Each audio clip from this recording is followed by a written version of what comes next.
एक मंदिर के बाहर वृक्ष पर घोंसले में रहता था और मंदिर के ठीक सामने समुद्र नारायण भगवान थे। तो जो पक्षी था वो अपने सुंदर उसमें घोंसले में कुछ उसके छोटे छोटे अंडे थे, जाता था कहीं भोजन करने, भोजन दाना चुगने आदि करके लाता था, ऐसे उसका जीवन चलता था। या फिर मंदिर में हवन आदि होते थे तो उन्हीं की सामग्री खा करके अपना गुजर बसर करता था।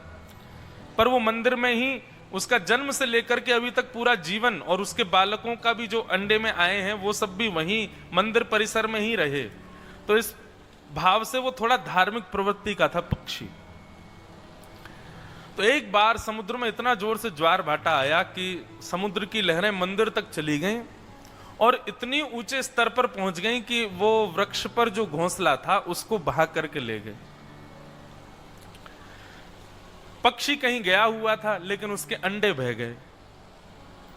पक्षी लौट करके आया तो देखा सब उजड़ गया। मंदिर तो व्यवस्थित था लेकिन वो वृक्ष टूट गया, उसमें अंडे ढूंढे, अपने घोंसला ढूंढा, वो सब बह करके चला गया। पक्षी ने उड़ान भर के थोड़ी दूर जाकर के जैसे ही देखा तो घोंसला अभी सुरक्षित था पर बह रहा था समुद्र के ऊपर ही।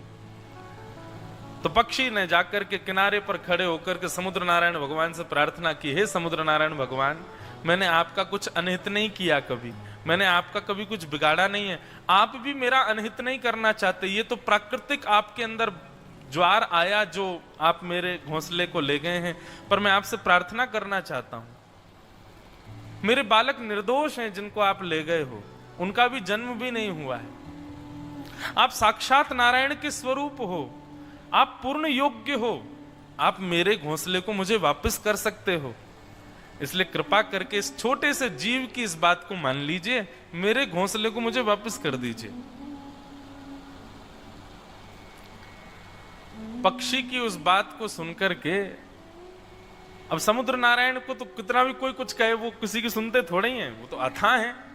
लेकिन एक पक्षी की इस बात को सुनकर के थोड़ा सा अहम वश होकर के समुद्र नारायण प्रकट हुए और प्रकट होकर के बोले, तुम क्या समझते हो, छोटे से पक्षी हो, तुम्हारा अस्तित्व भी नहीं है संसार में कोई। पृथ्वी पर जितना भूमंडल है ना, उससे कई गुना ज्यादा मेरा स्तर है पृथ्वी पर। यदि मैं एक श्वास भर लूं तो पूरी पृथ्वी पर छा सकता हूं। मैं तुमसे केवल यह पूछने आया हूं, तुमने किस विश्वास से मुझसे यह बात कह दी कि मैं घोंसले वापस कर दूं? तुम हो कौन? अरे देवताओं को भी डुबाने की सामर्थ्य मेरे अंदर है, तुम छोटे से पक्षी हो और कह रहे हो मेरा घोंसला दे दो।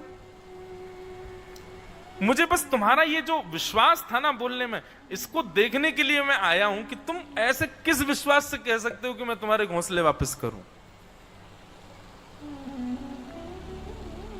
बोले क्योंकि आप नारायण हैं, आप नारायण के समान हैं, आपको नारायण के सम माना जाता है।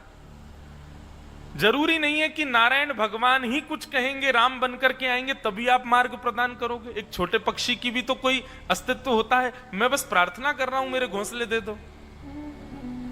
समुद्र नारायण बोले और नहीं दूं तो?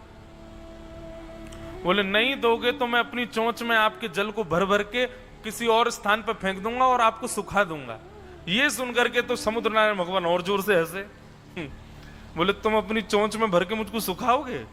बोला हाँ। सुनो, लग जाओ, चलो। अरे ये जन्म क्या, तुम 100 जन्म ले लोगे, 1000 जन्म ले लोगे तो भी मुझको नहीं सुखा पाओगे। कितना बड़ा स्वरूप है मेरा। पक्षी बोला आप बोलते रहिए लेकिन मैं तो अपने कार्य को करूंगा। और उस छोटे से पक्षी ने गया और समुद्र की चोंच में, छोटी सी उसकी चोंच, उसमें समुद्र के जल को भरे और लावे और ले जाकर के गड्ढे में छोड़ दे। समुद्र नारायण खूब हंसे, बोले सुन, करता रही हो, ऐसे ही प्राण निकल जाएंगे तेरे, लेकिन तेरे घोंसले नहीं मिलेंगे आज। पक्षी बोला यही अहम आपका चूर चूर करना है मुझको। समुद्र नारायण बोले मैं भी किससे मुंह लगने आ गया, छोटा सा पक्षी क्या समझ रहा है पता नहीं अपने आप को। और वो पक्षी लगा दौड़ करके जाता, चोंच में जल भरता, लेकर के आता और फिर किसी गड्ढे में डाल देता। 1 दिन 2 दिन, 1 हफ्ते 2 हफ्ते, 1 महीना बीत गया, वो यही करता रहता था, बस चोंच में जल भरता और कहीं और फेंक देता। सूख करके उसकी स्थिति ऐसी हो गई, अब बस मरने वाला है, परंतु उसने छोड़ी नहीं, हार नहीं मानी। उस पक्षी को जब देखा तो उस पक्षी के प्रजाति के पक्षियों में यह बात फैल गई कि भाई देखो, असंभव कार्य है, लेकिन फिर भी उसका विश्वास देखो, पिछले 1.5 महीने से लगा है, वो रोज अपनी चोंच में भरता है और लाकर के जल फेंक देता है कोने। देखो, समुद्र को हम सुखा तो नहीं सकते, लेकिन अपने उस पक्षी की हम सहायता तो कर सकते हैं। और जिस प्रजाति का वो पक्षी था, उस प्रजाति के पूरे विश्व के जितने पक्षी थे सब एकत्रित हो गए और सब एक साथ लगे महाराज चोंच में भरें जल और ले जाकर के फेंकें। अब चाहे कितने इकट्ठे हो जाओ, समुद्र तो फिर भी नहीं सूखना। उन पक्षियों को देख करके दूसरी प्रजाति के पक्षियों ने देखा कि भाई प्रजाति भले ही हमारी अलग है, लेकिन है तो हम सब पक्षी, हम इसकी सहायता नहीं कर सकते। तो वो पक्षी भी उसके साथ लग गए। तो अन्य अन्य प्रजाति के तोता भी, कबूतर भी, बड़े बड़े नार वाले पक्षी भी, विदेशी पक्षी भी, विशाल पक्षी भी, धीरे धीरे करके सारे पक्षी एकजुट हो गए और सब समुद्र को सुखाने। समुद्र तब भी हंस रहे हैं, बोले पूरे विश्व के पक्षी लग जाओ तो भी नहीं सुखा पाओगे मुझे। स्थिति ये हो गई कि किनारे पर जहां लहरें आती हैं वहां से लेकर के और किलोमीटरों अंदर तक केवल पक्षी पक्षी पक्षी पक्षी सब अपनी चोंच में जल भरें और ले जाकर के एक सरोवर में फेंक दें।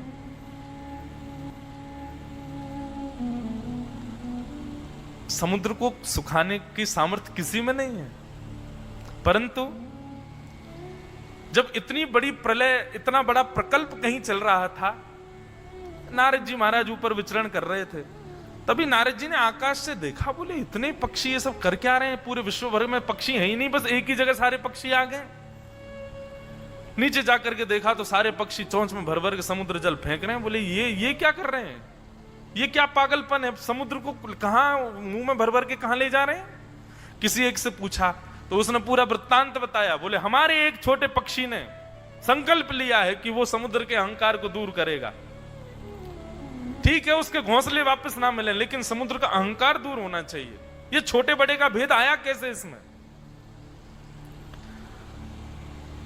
इसलिए हम सब पक्षी लगे, भले ही हम अपने प्राण त्याग देंगे, लेकिन इस समुद्र को हम कुछ तो कम करेंगे, चाहे 1% कम हो। नारद जी बोले तुम जानते हो, तुम चाहे लगे रहो फिर भी 1% कम नहीं होगा, वो अनंत है।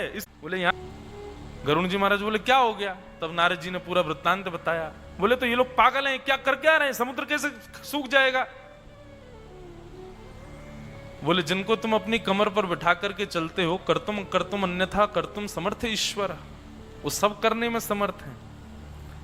मैं ये नहीं कह रहा कि समुद्र को सुखा दिया जाए, पर समुद्र को यह बता भी तो दिया। हम अब तुम भी सुन के आश्चर्य कर रहे हो, मैं भी सुन के आश्चर्य कर रहा हूं, जिसको भी बताओ वो आश्चर्य करता है, समुद्र कैसे सूख सकता है। इसी आश्चर्य की वजह से समुद्र को अभिमान है कि वो कभी सूख नहीं सकता, लेकिन ठाकुर जी चाहे तो हो सकता है। हम ये नहीं कह रहे कि सुखा दो, लेकिन उसको बता तो दो कि हाँ कि तू भी सूख सकता है, उसका अहम नष्ट हो जाए। गरुण जी और नारद जी दोनों भगवान के पास गए। शंख चक्र गदा पद्मधारी श्रीमन नारायण शांति से विराज रहे थे। नारद जी ने जाकर के पूरा बात बताई और कहा भगवान, हम ये नहीं कह रहे कि आप समुद्र को सुखा दीजिए, पर अपने किसी भाव से उसको एक संकेत तो दीजिए कि उसको ये अहंकार ना रहे कभी कि वो सूख नहीं सकता। भगवान बोले ठीक है, आप दोनों की बात उचित है, और एक पक्षी की लगन, इन सब पक्षियों की लगन और इनका कर्तव्य देख करके मेरा भी मन हो रहा है कि मैं कुछ तो करूं। नारद जी बोले निश्चित करो भगवान, हम देखना चाह रहे हैं, समुद्र का भी तो मान मर्दन हो। भगवान बोले रुको। तुरंत अपने सुदर्शन चक्र को भगवान ने आकाश में आवाहित किया और सुदर्शन चक्र को कहा कि सूर्य के तेज को भी अपने ऊपर लज्जा हो जाए, इतने तेजों में होकर के जाओ और जाकर के संपूर्ण समुद्र को सुखा दो। महाराज, एक सूर्य का तेज हम सहन नहीं कर सकते, ऐसे करोड़ों सूर्यों का तेज एक सुदर्शन चक्र में प्रकट हो गया। और वह सुदर्शन चक्र अपनी द्रुत गति से वैकुंठ लोक से निकल करके आया और जैसे ही भूमि की ओर आने लगा, भूमि के स्तर पर जैसे ही प्रवेश किया, एक तो उनके घूमने का वेग और ऊपर से उनसे निकलने वाली उष्णता, 100 वर्षों में जितना समुद्र भाप बनकर के उठता, उतना प्रति सेकंड में बनकर के उड़ने लगा आकाश में। और देखते ही देखते ही किनारों से समुद्र की लहरें भीतर आने लगी, समटने लगा, समुद्र पूरा सूखने लगा, बंचर जीव मरने लगे, उष्णता के कारण पूरा पानी धधकने लगा और देखते ही देखते समुद्र नष्ट की ओर जाने लगा। जैसे ही समुद्र का यह भाव हुआ, बस चंद सेकंडों में समुद्र आधे से ज्यादा सूख गया। एक आध मिनट और सुदर्शन जी चलते रहे तो खत्म ही हो जाएगा।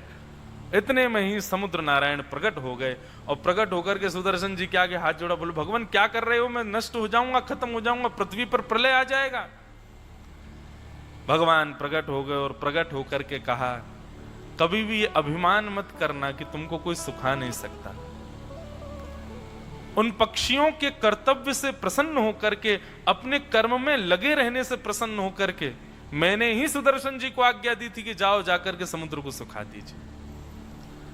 इसलिए हे समुद्र, कभी अपने ऊपर अहम मत करना कि तुमको कोई सुखा नहीं सकता है। ये सुदर्शन चक्र नित्य ध्यान रखेंगे कि जिस दिन तुमको अहंकार हो उसी दिन ये आक्रमण कर दें।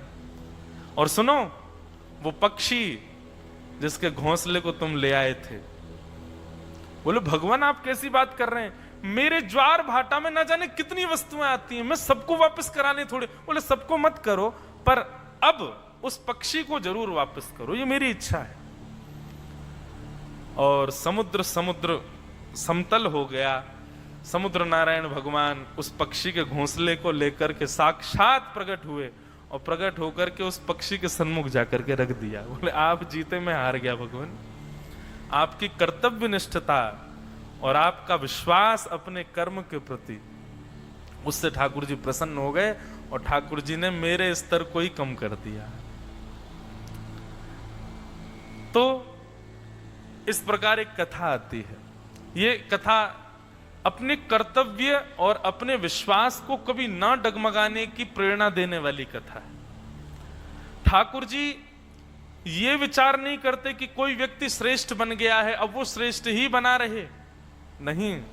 ठाकुर जी ये देखते हैं कि श्रेष्ठ बनने के बाद भी अपने कर्तव्यों से विहीन तो नहीं हो रहा। ठाकुर जी ये देखते हैं श्रेष्ठ बनने के बाद भी इसके चित्त में अपने कर्मों के प्रति, कर्तव्यों के प्रति, मेरे चरणों के प्रति कहीं विश्वास में कुविश्वास तो नहीं आ गया है, कहीं अहंकार में आकर के ये मेरी सत्ता को भूल तो नहीं गया है। ठाकुर जी इस पर पूर्ण दृष्टि रखते हैं।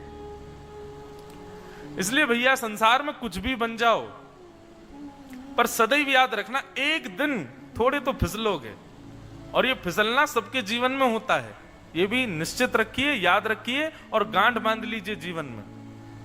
सब कुछ अच्छा रहेगा जीवन भर, ऐसा नहीं हो सकता, कदापि नहीं हो सकता, और इस भूमि पर तो बिल्कुल नहीं हो सकता। कुछ ना कुछ आपके जीवन में आपत्ति, विपत्ति, संकट बने रहेंगे। इसलिए सबके लिए तैयार रहो, अहम शून्य होकर के रहो, भगवत चरणार बिंदों में अटूट विश्वास रखो, क्योंकि अहंकारी और भगवत चरणार बिंदों से कुविश्वास करने वाले के जीवन में तो ठाकुर जी संकट भेजते हैं फिर। इसलिए अहम शून्य हो जाओ और सदैव तैयार रहो किसी भी प्रकार की परिस्थिति को सामना के लिए। कोई बहुत छोटा है तो वह चिंता ना करे कि ठाकुर जी उसको देखते नहीं हैं। इस पक्षी की तरह ठाकुर जी आपकी भी सहायता कर सकते हैं। और कोई बहुत विशाल समुद्र की तरह है तो वो इस अहंकार में ना रहे कि मैं कभी नष्ट नहीं हो सकता। ठाकुर जी की एक भ्रकुटी टेढ़ी नहीं हुई कि सब नष्ट हो जाएगा। रात रात में करोड़पति खाकपति हो जाते हैं। इसलिए भैया हमारा कोई अस्तित्व नहीं है और इस संसार में किसी का कोई अस्तित्व नहीं है। समुद्र से लेकर के आकाश के सूर्य तक अस्तित्व केवल और केवल ठाकुर जी का है। इसलिए सदा उन्हीं के रहो, उन्हीं के होके रहो। मैं कुछ हूं ऐसा कभी चित्त में मत लाओ।